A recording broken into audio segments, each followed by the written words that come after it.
We have some sunshine today and temperatures have been mild. Should be a fairly nice evening. Overnight tonight, could actually see a little fog form, especially some of the low-lying areas. Otherwise, an overnight low of 32 in Sioux Falls, 24 Aberdeen, 31 in Pierre, and 30 in Rapid City.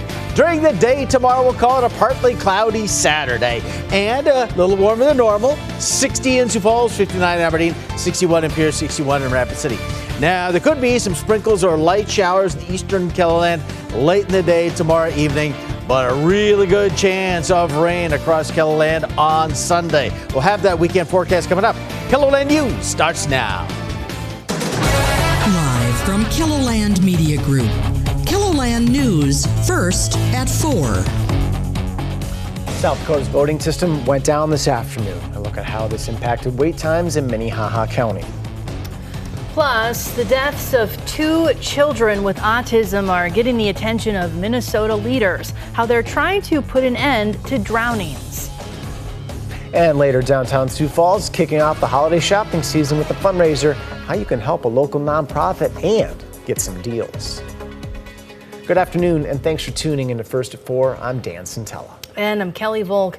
Well, this afternoon, an aggravated assault case has turned into a murder investigation in Sioux Falls. We first told you about 59-year-old John Mitchell last week. At the time, he was accused of beating a woman so badly that she was hospitalized in critical condition. Investigators were unable to talk to the alleged victim because she was in a coma. While she was still conscious, the affidavit says she told her children that Mitchell had strangled her and threatened to kill her. Today, an updated complaint was filed in the case. Mitchell is now charged with premeditated first-degree murder.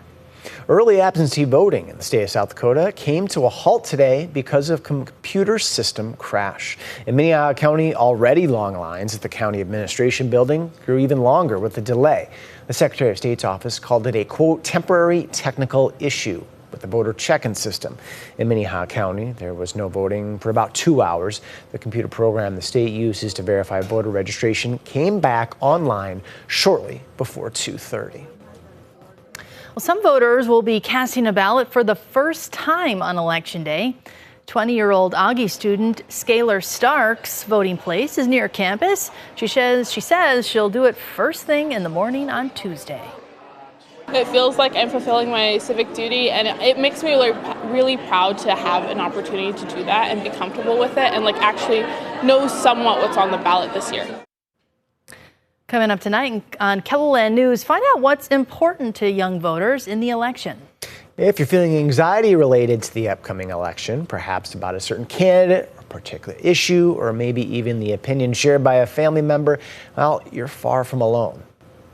Well, I think for the family member piece, make sure you separate the family member from their opinion. And I think that goes with anything. It's like you have friends who might differ in your opinion. And sometimes it can be, it frankly is healthy to have people with different opinions in your life.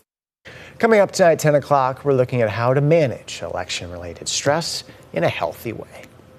Well, it's time to head into the weekend, Dan. I know. It looks fairly pleasant, Kelly. Maybe some chances for rain. Yeah, what's going on out there, Jay? Well, I think the first part of the weekend should be pretty nice tomorrow, but then we'll have increasing clouds and increasing chances of rain, especially late tomorrow through Sunday. So let's enjoy this, shall we? Right now, skies are mostly sunny out there, and the temperature is warmer than normal. 59 right now is 7 degrees above average with a south breeze at 18 miles an hour. Nothing's going to come out of those clouds. We did have a few sprinkles in the northeastern part of South Dakota. Still a few lingering clouds in Aberdeen, 48 there. Pierre's got nothing but sun, 51. At Rapid City, we have a big angry cloud that's not going to do anything, but it's sitting right over Rapid City. And then the clouds will break up. Our overnight low, our current temperature, I should say, 55. Most of the clouds have pushed away to the east into Minnesota and Iowa.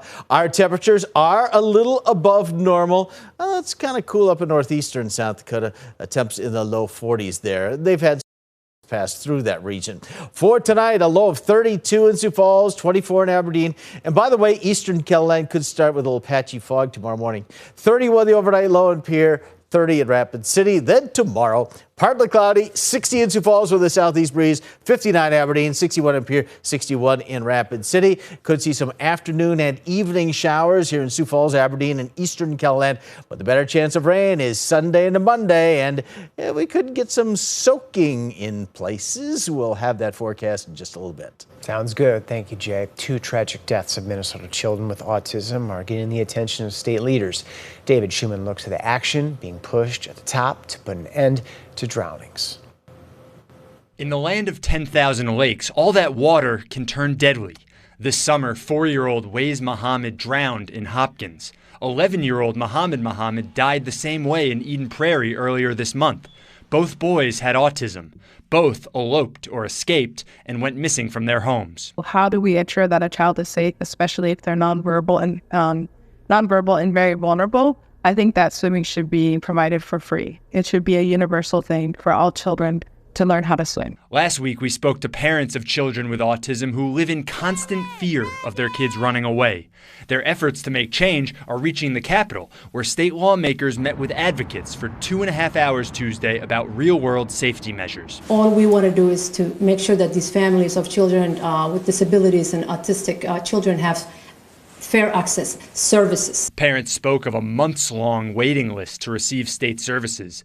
They also want help with the landlords who can block safety equipment in apartments, such as door locks on the inside to prevent elopements in the first place. 1 in 16 children in the Somali community are diagnosed with autism, and often these families don't navigate the system, don't speak the language. In St. Paul, our children deserve a future. Our children deserve a chance to grow up and be adults. David Schuman, WCCO News.